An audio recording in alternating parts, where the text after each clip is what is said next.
Hello viewers, আসসালামু আলাইকুম। আমি আজকে দেখাবো যে কোনো ফাইলের এক্সটেনশন অর্থাৎ ফরম্যাট, যেমন নিউ টেক্সট ডকুমেন্ট। এটার যে শেষে একটু এক্সটেনশন থাকে, এটা দেখা যাইতেছে না। এটা দেখার জন্য যেটা করতে হবে এটা হচ্ছে সার্চে যাবে। সার্চে যাওয়ার পর হচ্ছে এখানে লিখবো ফোল্ডার। ফোল্ডার লেখার পর এর উপরে দেখেন সাজেস্ট করতেছে ফাইল এক্সপ্লোরার অপশন, এখানে ক্লিক করব। ক্লিক করার পর ভিউয়ে যাওয়ার পর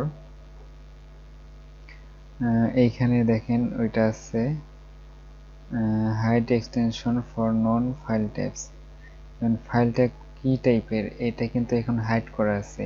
এই টিক মার্কটা উঠাই দিলে এরপর অ্যাপ্লাই, তারপর ওকে। এখন দেখেন এর আগে কিন্তু ছিল নিউ টেক্সট ডকুমেন্ট, এই পর্যন্তই শেষ ছিল, এরপর কিন্তু ডট ডট চলে আসছে। আবার এইখানে দেখেন মাউসের কার্সারটা রাখলে শেষে টিএক্সটি এটাও চলে আসছে।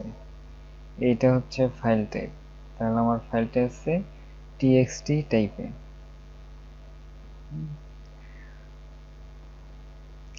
এইভাবে আপনি এই যে একটা লোগো, এই লোগো 1 দিয়ে সেভ করা ছিল, এটা হচ্ছে পিএনজি টাইপ, শেষে পিএনজিটা শো করতেছে।